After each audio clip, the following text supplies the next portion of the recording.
Herzlich willkommen bei einem weiteren Video von Agavenbrand. Heute haben wir was ganz Besonderes für euch und zwar den Cava de Oro, einen extra Añejo diesmal. Eine absolute Seltenheit und auch der erste, den wir bei uns im Shop haben. Wir haben ja bereits ein Video über Añejo gedreht, das könnt ihr euch auch nochmal ansehen. Der Unterschied zum extra Añejo ist nämlich, dass der deutlich länger gelagert wird. Ein Añejo mindestens ein Jahr, ein extra Añejo mindestens 3 Jahre, wenn ich mich nicht täusche.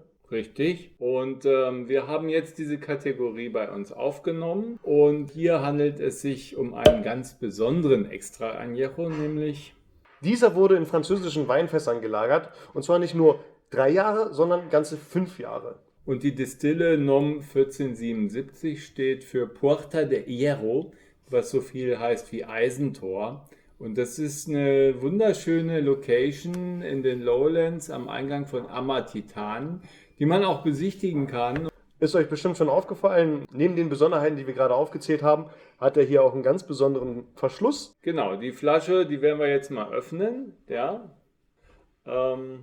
Jetzt haben wir hier dieses Schottglas als Korken. Hat das Ganze hier einen Schraubverschluss. Und vielleicht auch als Schottglas eher schwierig zu nutzen. Aber wenn man die Flasche tatsächlich leer hat und man sich nach langer Zeit überlegt, ja okay, wie hat der denn mal geschmeckt? Würde ich mal gerne nachbestellen, aber vorher probiere ich nochmal. Oder vielleicht, um den mal gegenüberzustellen, gegen einen anderen Tequila. Da hat man immer noch ein kleines bisschen, was man sich in den Schrank stellen kann, um sich zurückzubesinnen. Jetzt kommen wir aber zum wichtigeren Teil des heutigen Abends, nämlich die Verkostung. Ne? Ich gieße uns beiden mal was ein hier. Also man sieht schon diese dunkle Farbe. Ja. Das sind keine Farbstoffe wie Zuckercouleur, das machen die 5 Jahre Eichenfass. Ne? Wir kommen hier schon in Whisky-Regionen, ne? Was die Lagerung betrifft. Ja. Dann stoßen wir schon mal an. Salut. Erinnert mich an ähnliche Premium-Tequilas aus dem Fass. Ich finde, das hat was Weihnachtliches. Ja, Karamell, ne? Aber Karamell, die Eiche, die bekommt man auf jeden Fall mit. Die Vanille, die finde ich, ist bei den Eichenfässern auf jeden Fall immer mit präsent. haben wir auch Zimtnoten drin, weswegen du da Weihnachten rausriechst, oder?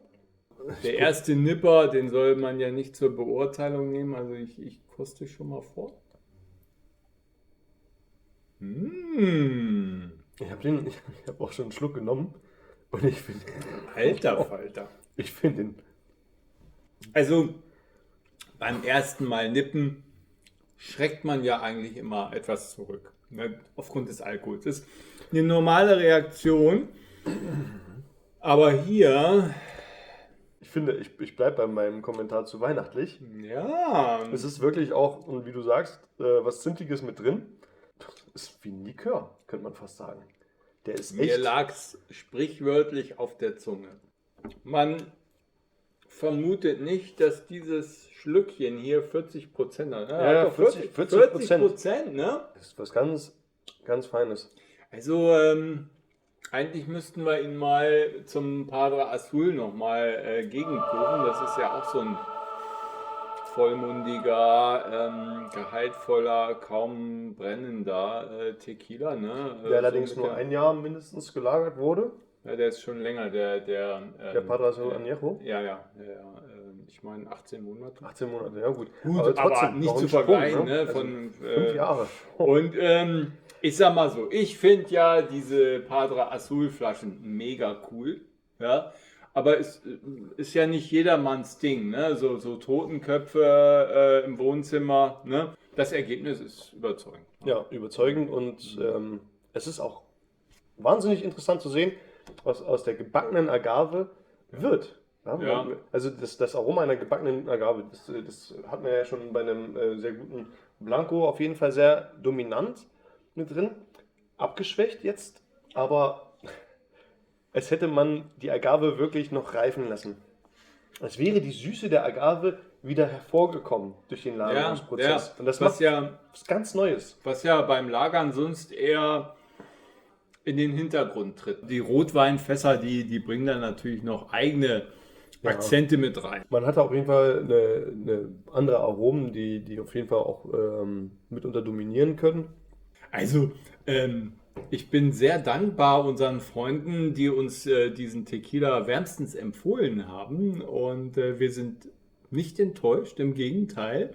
Die Erwartung war hoch. Ja, es ist ja auch ein hochwertiges Produkt, muss man sagen. Also, aber wer sich dafür entscheidet, wird bestimmt nicht enttäuscht.